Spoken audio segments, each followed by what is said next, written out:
In this episode of Film Stock Reviews, I'm reviewing the Season 1 finale, Chapter 6, Episode 6 of The Santa Clauses, titled A Christmas to Remember. Now, I do want to get this out of the way. This series, The Santa Clauses, has been renewed for a second season, which is a very, very good thing. Now, in this finale and in this final episode of Season 1, we find that things are not what they seem. Like, Simon is that bad guy who I didn't expect Cal Penn as an actor to play a role like this, but it was very different to see him in something like this. But he played it really, really well. Now, not only that, we find that the family is there. They got there through the horse from the last episode, and they get Scott out of prison because they find out that the prison door and the bars are licorice, so they can eat right through it. Noel is there and everything. I don't mind Noel as a character, but I feel like he's over the top and kind of annoying at times, but does help Santa get out of certain situations. Scott puts two and two together and finds out that since Simon didn't put on the jacket or the coat, he isn't real Santa Claus yet. So Scott has to get to the coat before Simon does. So basically, this whole episode is kind of like Simon looking for the coat, as is Scott and his family.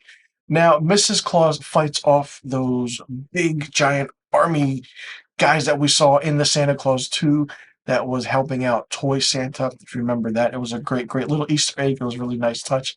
We find that Sandra can speak to animals, and it's really great. Now, La Bufana is funny and hilarious. She comes in, tries to take the jacket, but then she gets hit in the face with the drone. And, the whole aspect is fun. Grace, however, Simon's daughter, really is fun and prominent in this episode because she tries to give her father something, a Christmas present, one of the snow globes. But she has a snow globe, and, he wants nothing to do it because he's so curious about what it is, the magic of Christmas and everything. And, he yells at her. She gets distraught. She finds out that, could Simon, her father, be the bad guy? Basically, she wanted to give her father something to remember, and it was that one big Christmas. And he shakes it, and we see that Christmas that it was the after when the mother died and his wife died. So it's a really touching episode in a way, and it was really good. But the factor of this is that Scott puts on the Santa coat once again and becomes Santa Claus. So well done, so absolutely great. And then he goes on to deliver gifts with his family, Mrs. Claus, Cal, and Sandra. And Scott kind of helps Cal in a way because Cal goes and kind of to the house that his girlfriend is at, and she finds out who he really is, and she thought he was lying this whole time, but he wasn't. And not only that, we find that Scott really trying to figure out what all the presents were, and he's like, we did something that nobody wanted.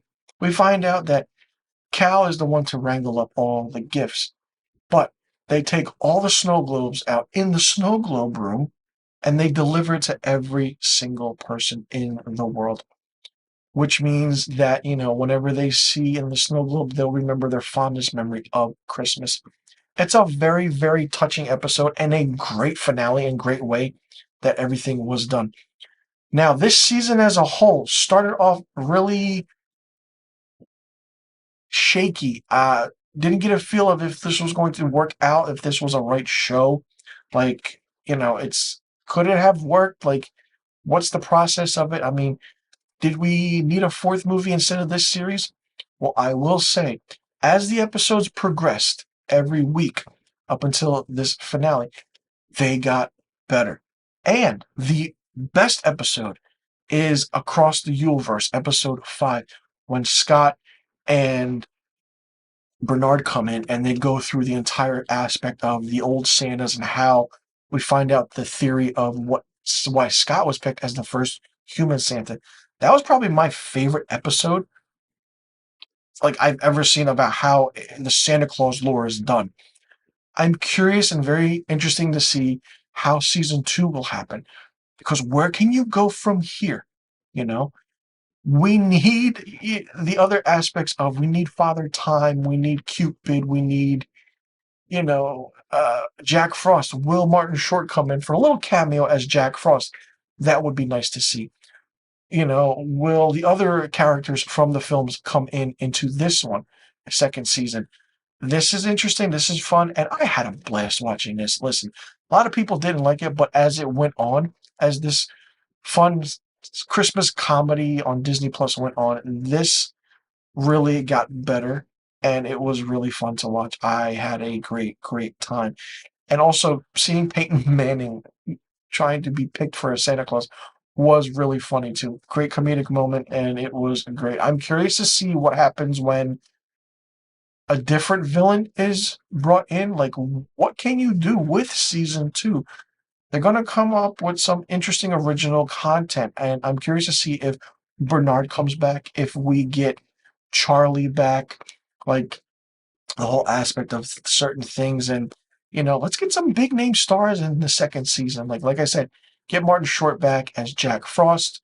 That'll be great to see. Or we see Mrs. Claus, or Carol's parents once again, and Margaret and Alan Arkin. That would be great to see as well. And listen, but I had a blast. I can't mention enough how fun this series was. For me, the Santa Clauses gets 5 out of 5 stars.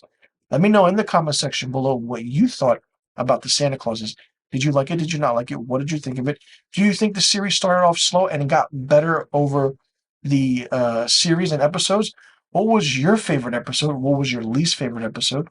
And what do you think, knowing now that there's a second season, what will happen in season 2 of the Santa Clauses?